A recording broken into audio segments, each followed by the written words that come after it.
Welcome to Talk+Water, the podcast that takes a deep dive into the world of water with those making waves. My name is Todd Bottler, and I'm your host for Talk+Water. I'm also the principal of Collaborative Water Resolution, which you can find at waterdisputes.org. In addition, I'm editor-in-chief of Texas Must Water and the Texas Water Journal. Both publications are free. My guest today is Brian Richter. Brian has been a global leader in water science and conservation for more than 30 years.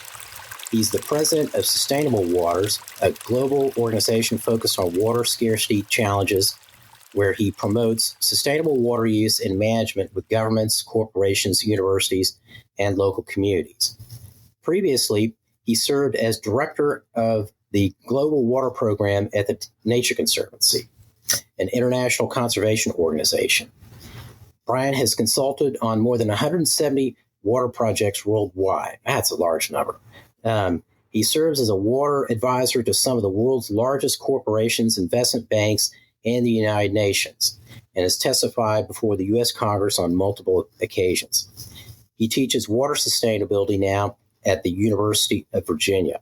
Gosh, that's a whole lot, Brian. But thank you and welcome to Talk+Water. Hey, Todd, it's always great to talk with you. Thanks for the invitation. Well, I've been looking forward to this, as you know, and we were going to talk earlier, and then this got moved back to summer a little bit, but the timing is really good, I think. And so let's start out so that everybody kind of knows what first got you interested in water, and how'd you decide that, hey, I'm going to spend the rest of my career on water. Yeah. Well, I think the first inklings, Todd, were actually all the way back when I was in high school. I grew up in Southern California. I grew up in San Diego. And even back then, we were having mandatory water conservation imposed upon, the people living there in the city of San Diego. And I remember having this odd thought at such a young age that if I could become an expert on water, that I would always have job security. And that certainly has played out to be true. Right. That thinking was really reinforced when I started graduate school. I started graduate school thinking I was going to go into wildlife ecology. But that summer, I became a whitewater rafting guide in the Sierra Nevada. And the river that I was rowing was the Stanislaus River, comes off the west slope of the Sierra. And during that summer, I learned that they were going to build a big new dam on the Stanislaus River that was going to completely inundate that stretch of water that we were running. And I got so energized and dismayed about that I just started reading everything I could about water. And that's how it all took off. Huh. It's interesting.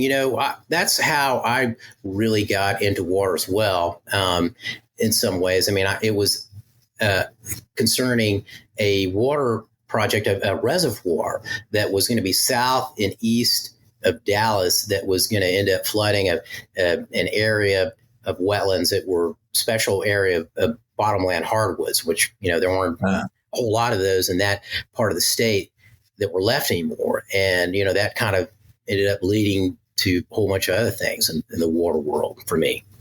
So, yeah. So now tell us about Sustainable Waters, right? With an S. Yes. So after I left the Nature Conservancy back in 2017, I knew that I, wasn't going to retire at that point. I knew that, I still had a lot of energy to work on water issues. And the one thing that really, I think, attracted the most of my attention during the time I was leading the Global Water Program for the Nature Conservancy were issues of water scarcity, where water shortages were having some really, in some cases, horrendous impacts on local people, on river ecosystems, and that sort of thing. And so I decided to start my own organization that I call Sustainable Waters. And basically, I've been able to work on two different sort of parallel and complementary pathways.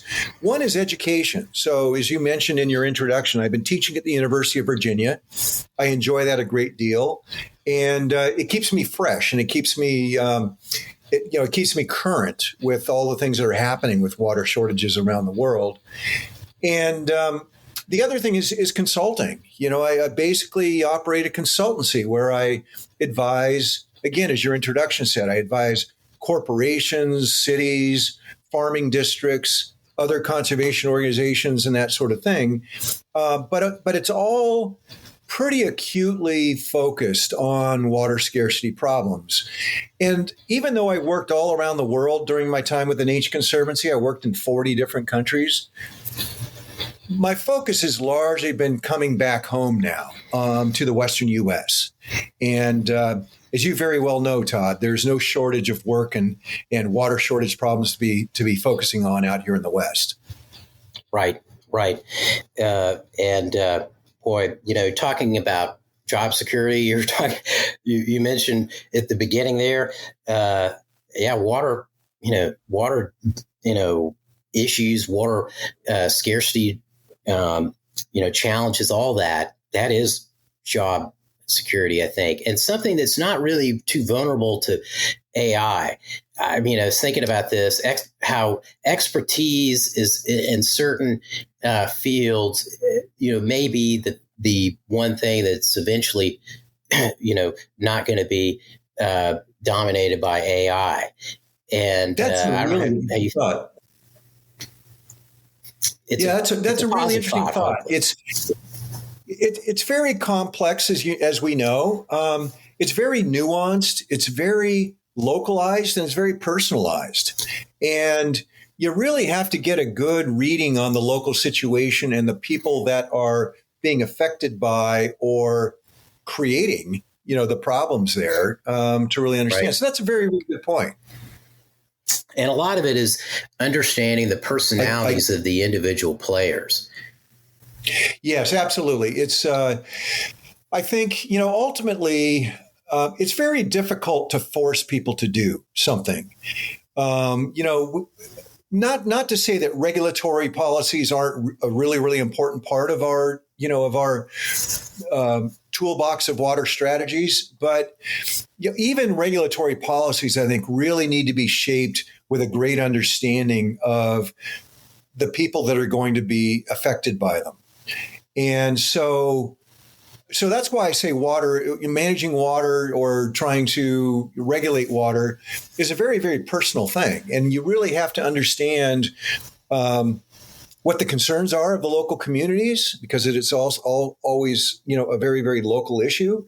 And you have to understand what they're willing to do. You have to understand what they're concerned about, what they're worried about, and try to tailor solutions to things that they're not just going to understand and they're not just going to accept, but rather that hopefully, they'll want to participate to make the situation better over the long term. Right.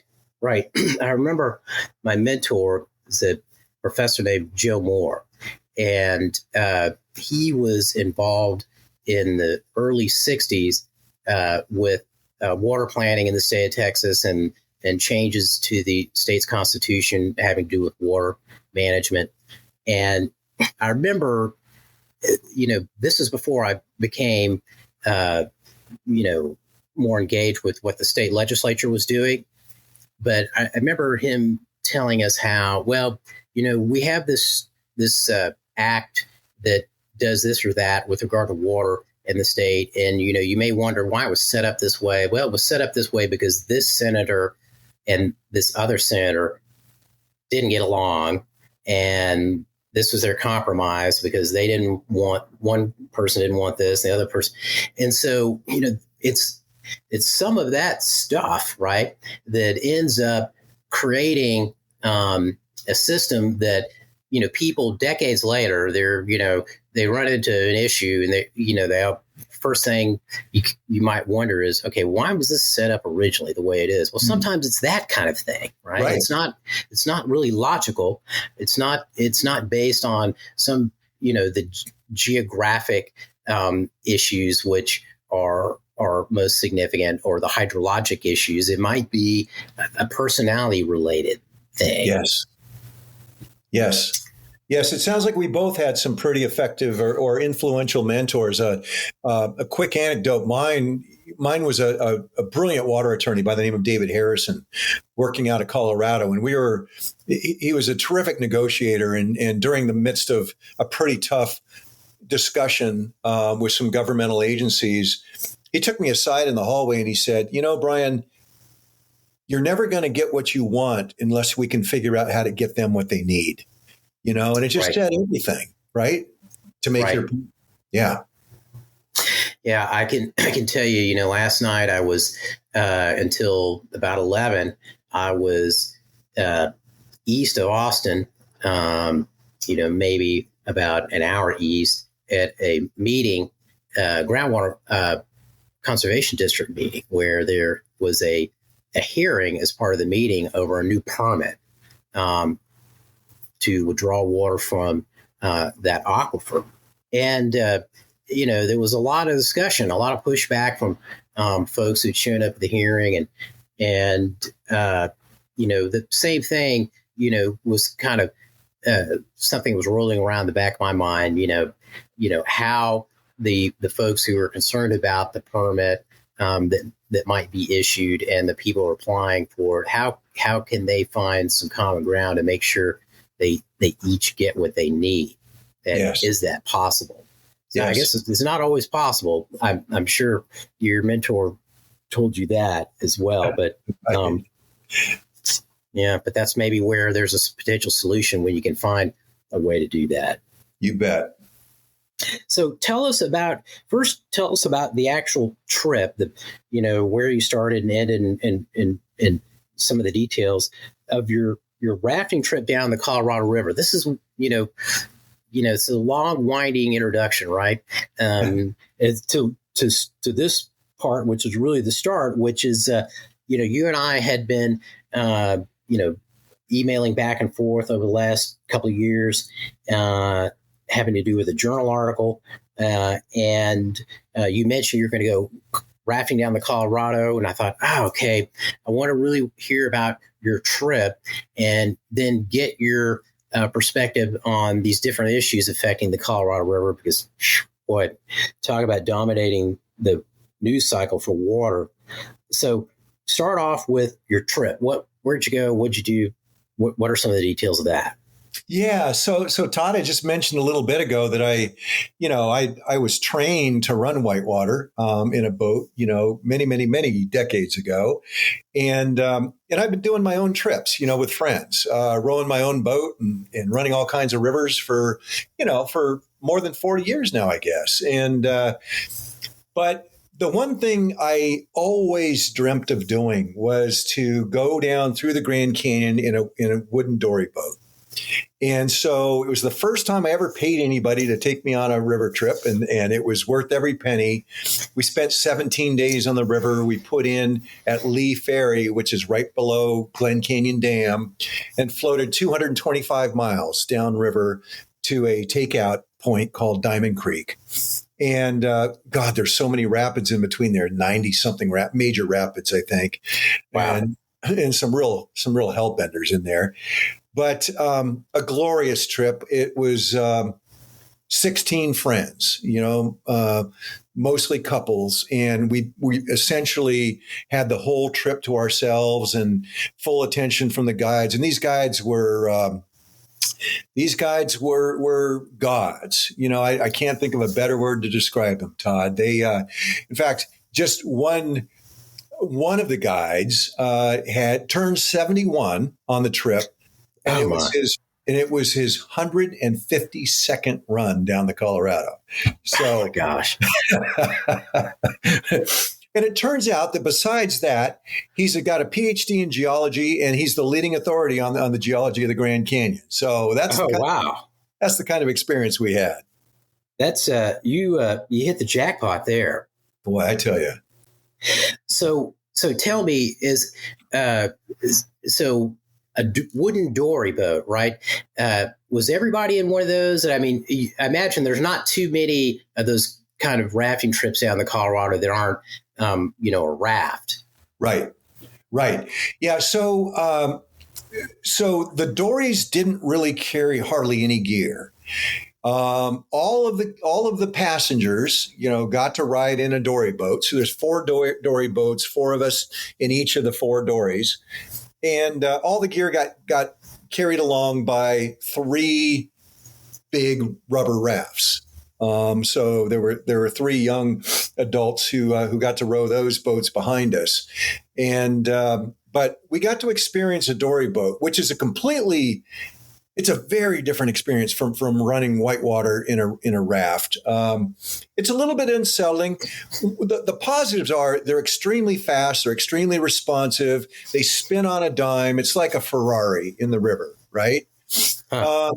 The downside is that they're quite vulnerable. I mean, one, wood doesn't respond well to being slammed against a rock, so right. You couldn't touch any rocks, under the boat or on the side of the boat or whatever.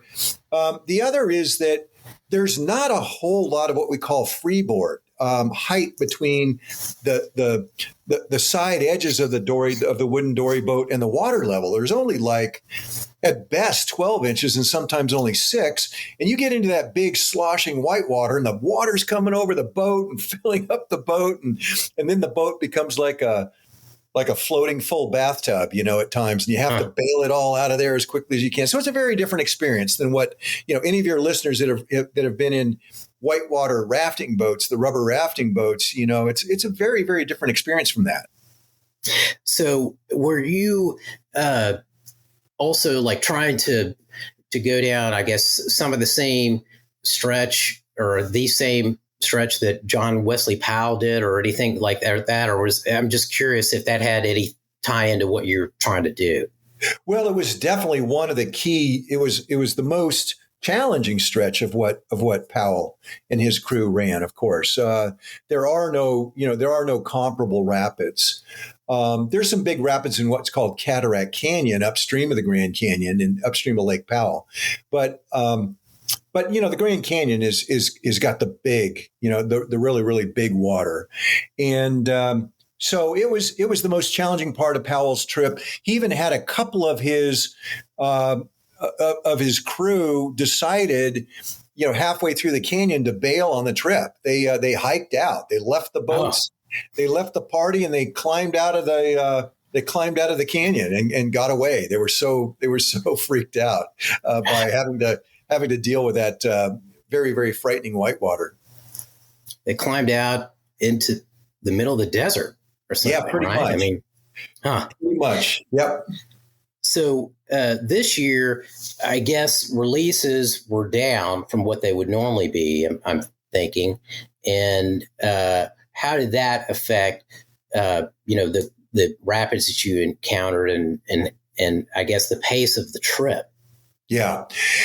Yeah. So it was definitely much lower water. We ran this last September in October. And one of the really interesting things is that all of that water that flows through the Grand Canyon is being released by Glen Canyon Dam. And usually the dam is so full and the release outlets are near the bottom and the water is typically darn near icy cold, very, very cold, anywhere between 42 and 46 degrees, just to give your listeners some sense, and which creates its own hazard if you get dumped out of the boat, right? You can go hypothermic pretty quickly. Well, it turns out that Lake Powell, which is backed up behind Glen Canyon Dam, is so low that the water has warmed up so much that the water being released from those outlets now is 20 to 25 degrees warmer. So that was a very, very different experience to be running it, in warm water rather than frigid cold water. The other was that the low water levels definitely present some challenges, particularly for certain kinds of boats. I mentioned that wooden dories don't like rocks. And so there were some rapids that were getting to be pretty shallow and pretty difficult for these guys to really navigate through them. And there was some fear that this year, 2023, was going to be even worse and might have caused the Park Service to rescind some of the river running permits for the Grand Canyon this year.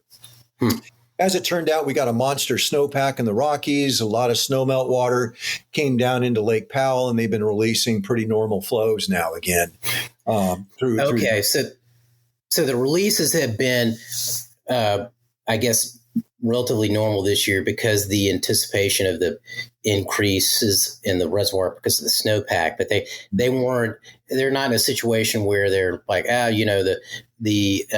the level of the reservoir is so low, we're not even going to make our normal releases. They kind of split that, that volume in two ways. You're absolutely right that they wanted to capture and hold as much water to rebuild the storage in Lake Powell. But at the same time, they've got to release, enough water to get downstream and actually get all the way into Lake Mead down below the Grand Canyon, because there's so many people in what we call the lower basin of the Colorado that are dependent upon that water. So they kind of had to divide the bounty a little bit, so to speak. Gotcha. So you were, on this rafting trip during a period when there's a whole lot of uncertainty about the future of the Colorado River. So tell me a little bit about that. Were you, during your trip, having discussions with any of the folks who are with you, or even some of these guys that sound like who are so familiar with these water issues? What did you come away thinking? Well, it's a great question, Todd, because, I was pretty emotionally distraught. I have to admit, here I am in the most sublime beauty that one can imagine. It's just relentless beauty, floating through the bottom of the Grand Canyon on that river. And yet I was almost constantly troubled by my knowledge that that experience might not be available for all that much longer. If the sort of dry periods return and everybody, expects that to be the case, and we're living with climate warming and reduced flows into the Colorado River system now, we do expect that it's going to be lower and lower flows, less and less water available in that river system, coming through that river system in the next couple of years and decades. And so knowing that we were getting so close to that moment where they might actually have to start shutting down that experience because of such low water, that really got to me. I have to say, there were times when my friends would look at me and say, "What's wrong?" And I realized, my body language must have been signaling, that sort of psychological distress that I was going through. I'm glad that they've got a little bit of a reprieve, but as well as I know that, if you don't take advantage of a water crisis to put into place the kinds of water policies and regulations that are needed, then you've missed a giant opportunity. That's right. Pretty much. It's not the only time that we get water policy advances or improvements, but we're both scholars. We're both kind of historians on water policy and how it's changed. And we both know that much of that has happened when things got really, really dire, when things were really, really bad. Then finally, the appropriate water policies reforms get put into place.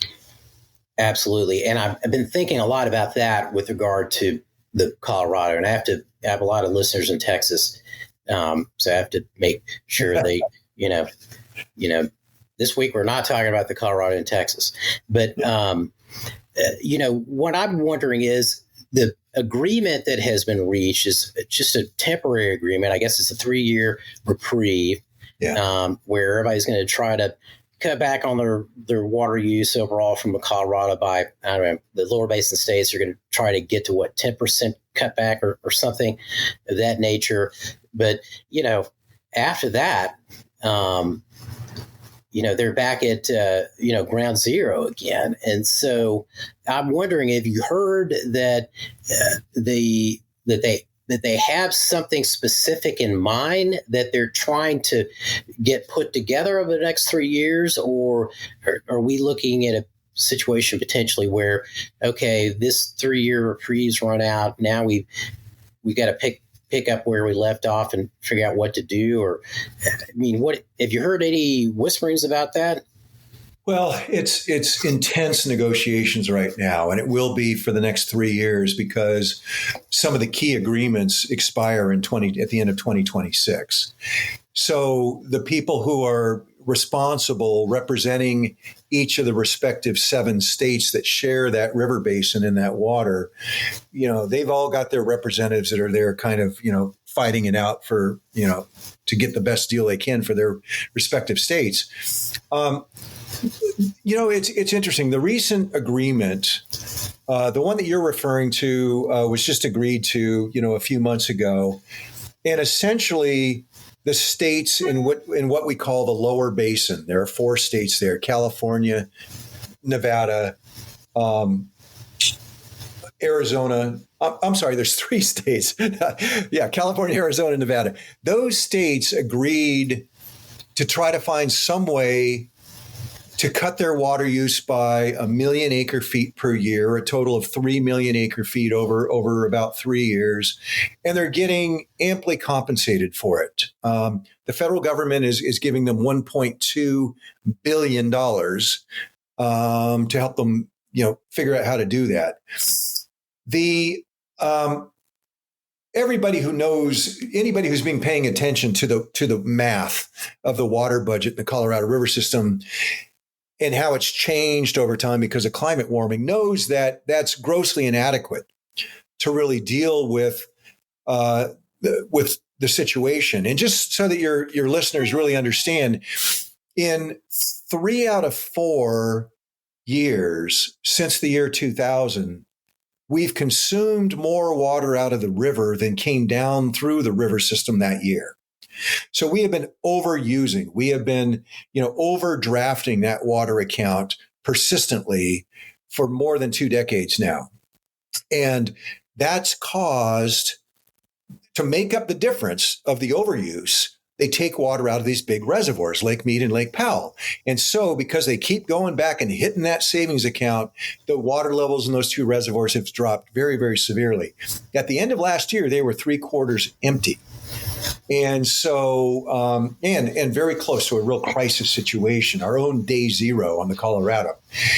And so there needs to be drastic reductions. Maybe that's the wrong word to use. There need to be substantial reductions made in how much water is getting used.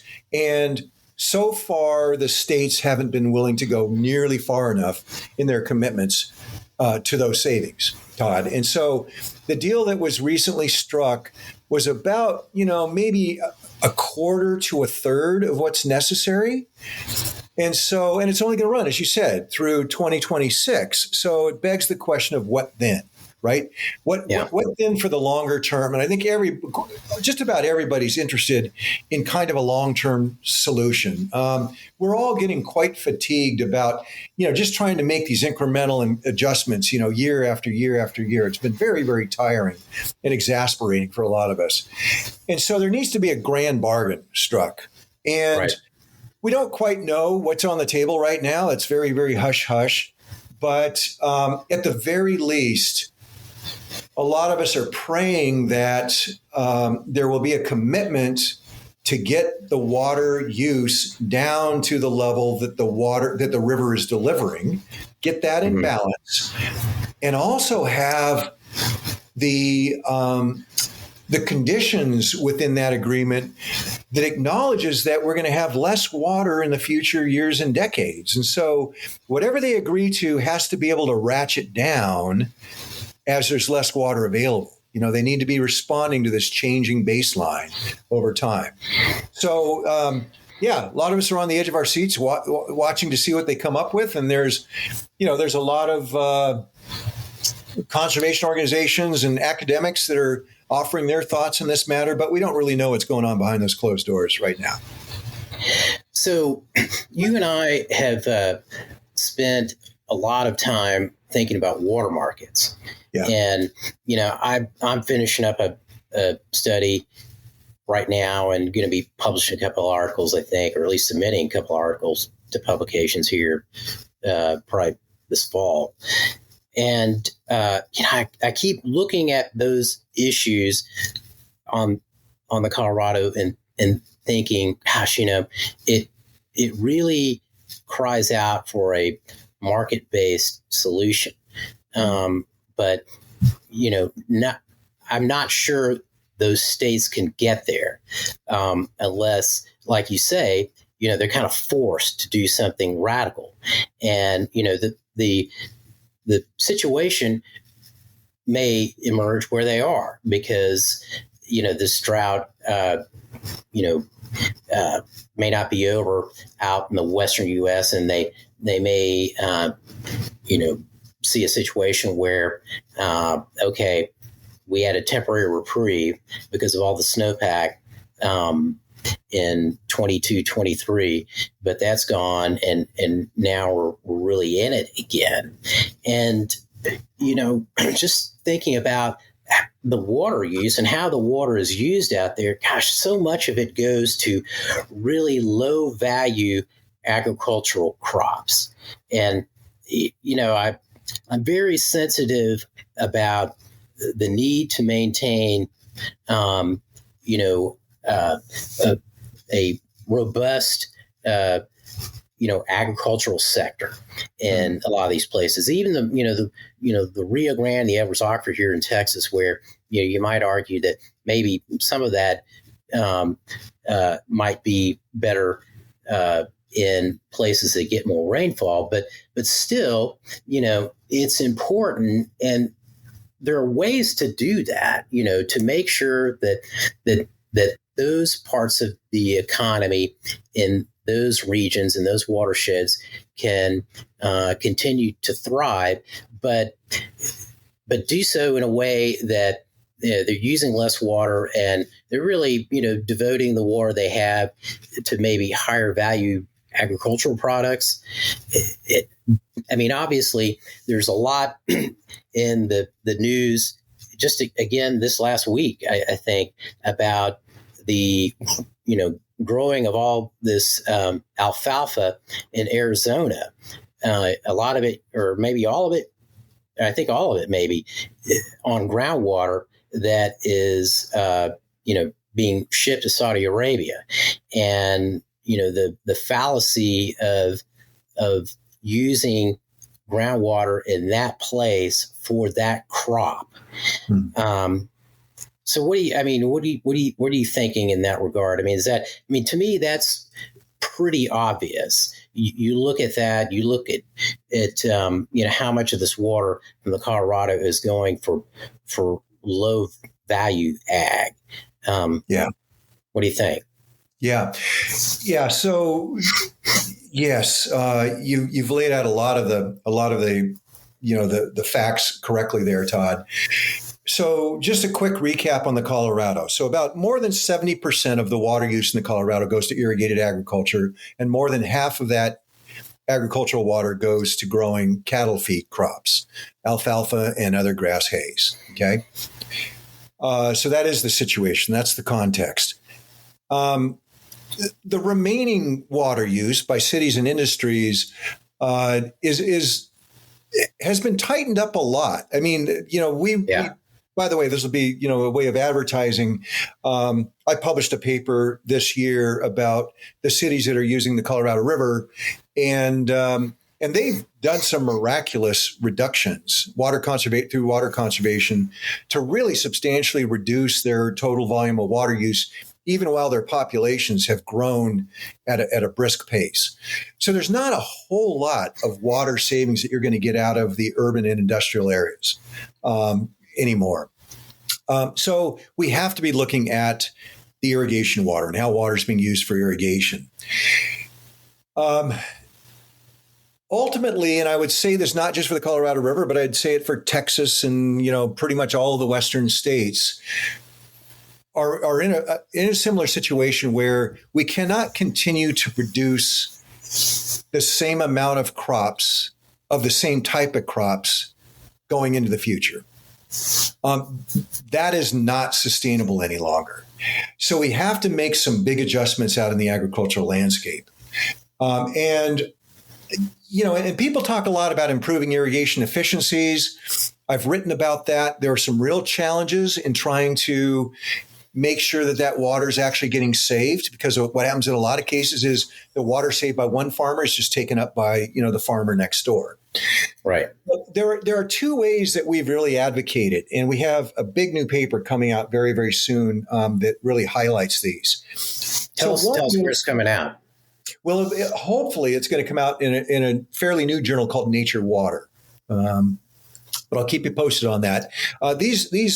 These papers I make available, either the links or the papers themselves, through my website, which we'll make sure everybody hears that or can find that.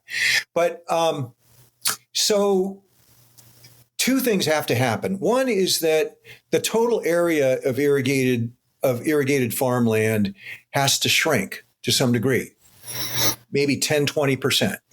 Right. This is true not just in the Colorado, but in the Central Valley of California and up in the Snake River Plain in Idaho, and on and on and on.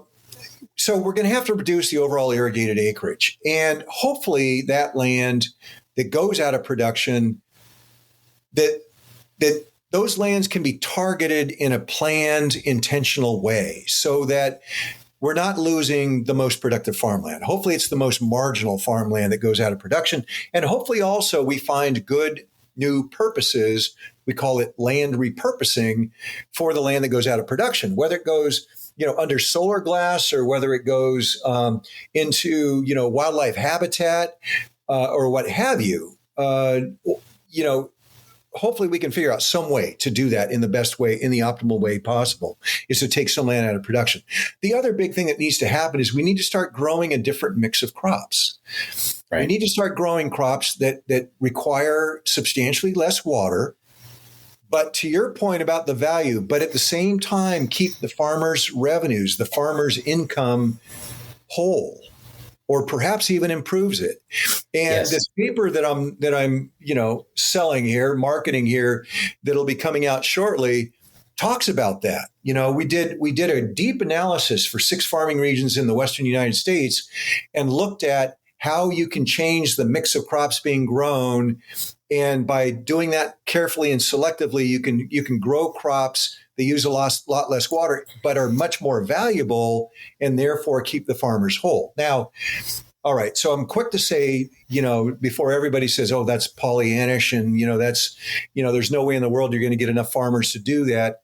We thought very carefully about that, and it is a heavy lift, and I think there's going to have to be some real financial incentives made available to help the farmers go through those transitions and perhaps even learn how to grow different crops.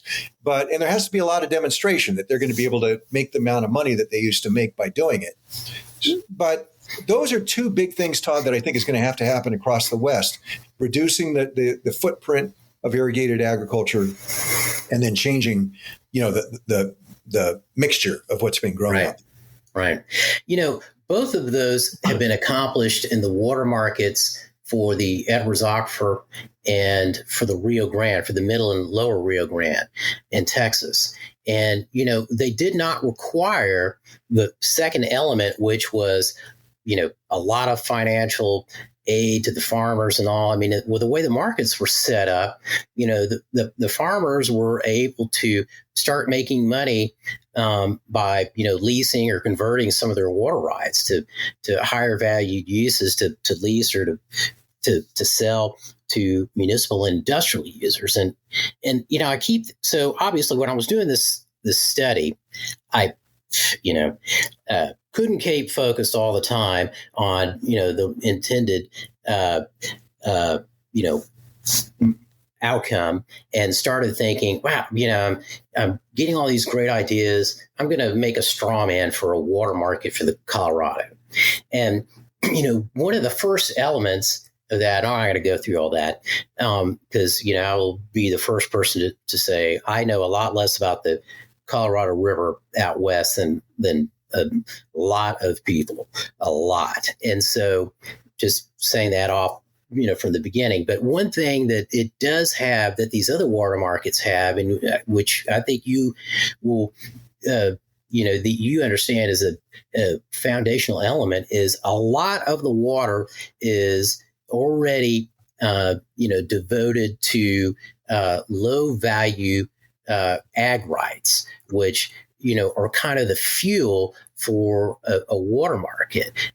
So much water devoted to low value uses, which, provide it's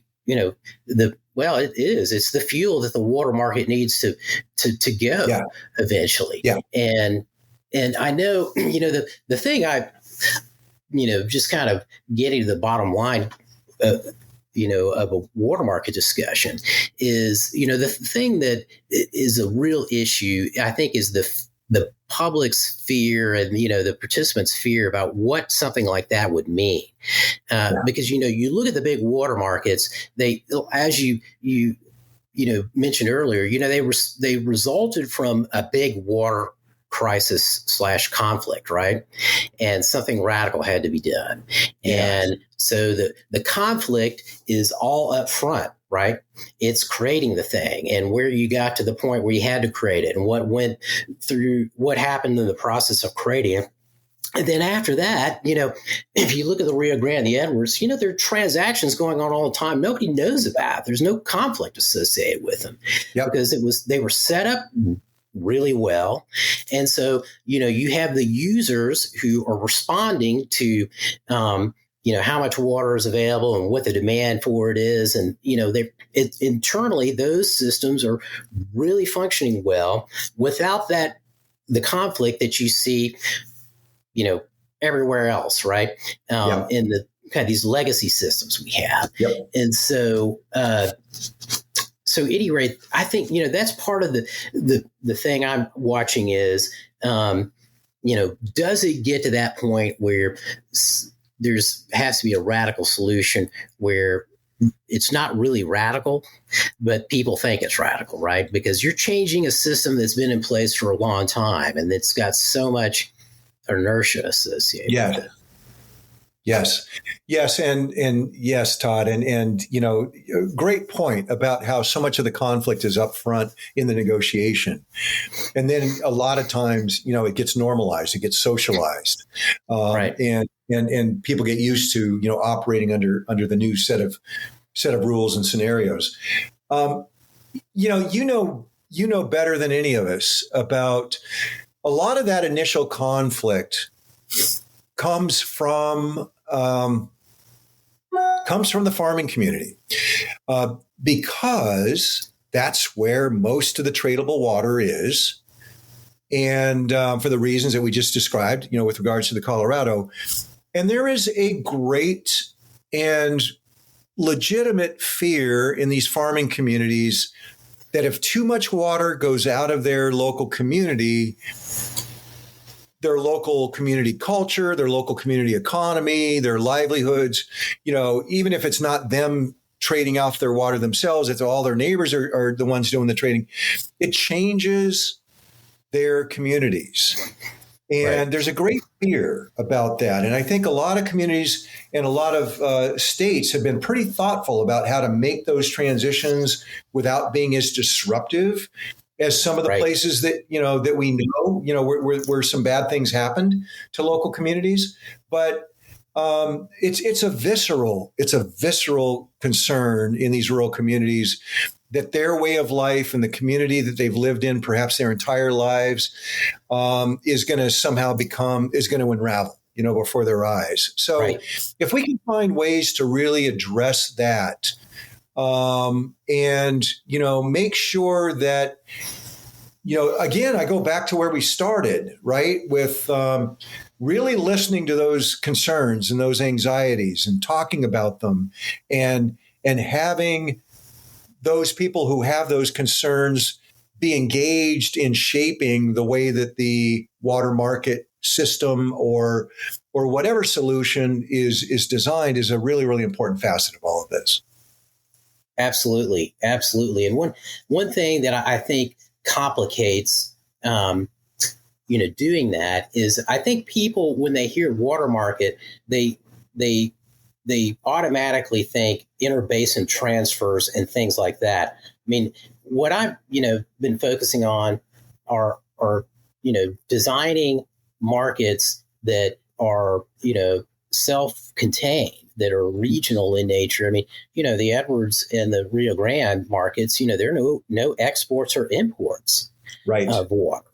And, really, that's the thing that I think it's important to see this, a change, a fundamental change in the way we think of water markets, from something that's going to export water out of basin or, whatever, to something that is regional and reduces the need to import water, right? I mean, there are places in Texas I'm watching, I'm thinking, gosh, if they had a water market there, they wouldn't need this interbasin transfer. And by the way, the water market changes their behavior towards water and how they use it. But the interbasin transfer doesn't do that. I mean, it just sustains the current system that they have, right? And so their water use can just continue to be profligate because they have, this new influx of water from some other basin. That's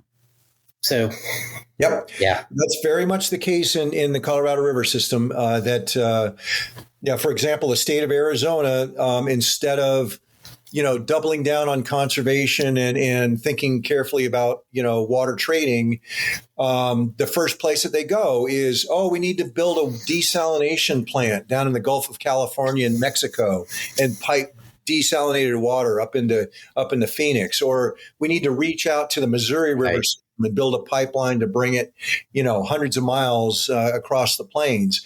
Right. That's just unfortunately that's been the history of water managers' nature, to go to trying to fix the supply side, trying to enhance the supply side rather than working on, smarter, more efficient, more conservative ways of using, the available water supplies that are available locally. Boy, I mean, one thing about our predecessors who were water managers is, boy, they had great imaginations and a lot of ideas. They did some, interesting things that we probably wish they hadn't done now. But, in this research I've been doing, one of the things I decided to do is I'm going to go back and look at all these old water plans in the state. And of course, I spent a lot of time on a water plan that my mentor worked on, the 68 water plan in Texas, which, had 12 to, it's a water plan that's, it's like a 15 million acre foot water plant, right? Maybe a little bit more than that, actually. But there's not a whole lot of focus on the plan about this, but 12 to 13 is an interbasin transfer from the Mississippi River, below New Orleans to Texas, right? And so it kind of starts off, that old joke about, how do you become a millionaire? Well, first you get $1 million, right? It's almost like that. How do you get to bring? Once you win the lottery. Right. How do you get to provide 15 million acre feet of water? Well, first, we get a pipeline coming from the Mississippi with 13 million acre feet. And then, we do these other things, which are really hard. And so, that talk, like you say, it's going on again. People are talking about bringing water from this place or that place, or, massive desalination, which is talk about expensive and energy intensive. And that doesn't even get to the biggest expense, which is building a pipeline and the facilities to pump all that water uphill to where you need it. Right. That's right. So that's right. Year after year after year. Energy costs. Right. Yeah. I mean, there are applications for desal, but the idea that we're going to be able to do maybe what Saudi Arabia is doing, where they've got money and a lot of energy. Well, but not much water, and so that's a different equation for them. Right. But here the equation is quite different as well. Yes. Yeah. Yeah. Yes. Well, what do you think is ultimately going to happen with the Colorado? What would, if you're looking at your crystal ball, what would you think is going to happen? Well, I think eventually they're going to do what has to be done. They being these negotiators. It's interesting that the fate of 40 million people, with respect to water security, is in the hands of less than, when it really comes down to the negotiations, it might be less than 10 people, and even if it's their close advisors and that sort of thing, it's less than 100 people, right? The fate of 40 million, in the hands of 100 people, decision makers. And let me just interrupt you. I just read something recently that one of the key people in California is, he's in his 20s or something. And boy, I'm going to tell you, I envy that guy. I was like, gosh, wouldn't you love to be in that situation where you're in your 20s? There's a lot of pressure, but, you're running with the ball, right, for your entire state and the most populous state. Sorry, go ahead. Young enough not to know what real anxiety is. Well, there's an advantage of that, right? Yeah. No, but to answer your question more directly, I do think that, again, because they have to, I think they're going to make the right decisions ultimately. And I just hope that, that a lot of us can assert ourselves by whatever means of communication, to say that, darn it, we're tired of these incremental temporary fixes. This is no way to live. We want water security. We want sustainable water supplies, or a sustainable water management system for the long term. And let's figure that out now. And let's put that into place now. And let's do it in a smart way that accommodates climate change, the realities of climate change. And let's be sure to also take care of those things that, have been largely overlooked in water negotiations up to this point. As you very well know, the environment has suffered greatly. We have been struggling for decades and decades to get enough water for the environment. And in the Western United States and in the Colorado River system in particular, the Native American tribes have really been slighted and not invited into those negotiating rooms, even though they arguably hold the rights to maybe a quarter of the river's water. So I just hope that this, we got 3 more years. It might be irrational to be hoping that they're gonna work this out, but I sure am hoping that that's going to be the case. Well, I'm with you on that for sure. I'm keeping my fingers crossed, and sometimes when we get into a drought here in Texas, and the legislature's about to meet, and they're thinking about the drought, they're thinking about what needs to be changed in terms of what we do with our water, I keep my fingers crossed that the drought doesn't end too soon. Yeah, that sounds terrible. Right. It's kind of a feeling. Yeah. Yeah. But, the reality is I've seen a number of legislative sessions where, we had not a flood, but a lot of rain during the middle of the session. And the legislature said, we have other pressing needs, and the water crisis is done for now. We just finished a session where, fortunately, that did not happen, and we passed a major new water bill that is going to go for a vote in front of the citizens of Texas in November to create a new $1 billion water fund to help for water infrastructure and new water supplies and a whole bunch of other things. And so that was a great result. But boy, if we'd had a deluge during the middle of all that, I'm not sure it would have turned out the way it did. Exactly.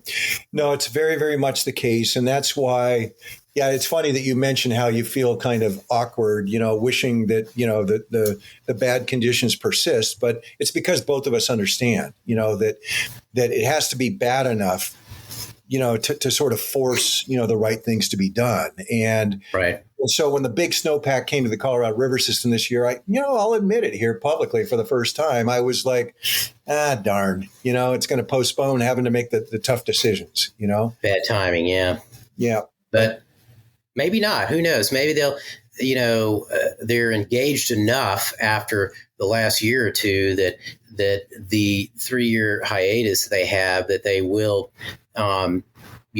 keep in mind, or I'm sure that they will, hopefully, that the situation could return to what it was just a few months ago, and is likely to do so. And so, we got to be bold in what we're going to do, because the future demands that it, whatever they do is bold. I really enjoyed this, Brian. I wish I'd, had you on the podcast, years ago. So final question is, how can listeners find out more about your work and where they can get your articles? You bet. So the website is Sustainable Waters, all together, plural, sustainablewaters.org. And you'll easily be able to navigate to the list of publications, and many of them are downloadable very, very easily from there. And in terms of just, learning more about the kinds of things that I have been working on and advocating for, I'm a blogger. I'm an irregular blogger, but there's a whole bunch of blogs that I've written up on that website as well. So if, you might want to peruse through, screen through them and see if there's anything of interest there. And you can also sign up to get an email when you have a new one, I think. That's right. On the opening page at sustainablewaters.org, you'll see a place that you can, put your name on the list, and be happy to include you. Good deal. Well, hey, Brian, thank you for being on Talk+Water. I really enjoyed this, and we'll have to do this again. Maybe after something significant has happened on the Colorado, we might get back together and kind of dissect that. But, I really have enjoyed this. Yeah. Mutual, Todd. It's always great to talk. We don't do enough of it. Yeah, I agree. So I'm going to go ahead and read the closing stuff here. And just remind everyone, I guess, that this has been Talk+Water, and my guest today was Brian Richter, a global leader in water science and conservation for more than 30 years, and the president of Sustainable Waters. I also want to thank you, the listener, for spending your valuable time on this podcast. And finally, I want to give a big thank you to Anna Huff at the Meadow Center for Water and the Environment at Texas State University for getting each episode of Talk+Water ready to flow. Ha ha ha. And so, at any rate, my name is Todd Bottler. Let's talk water again soon.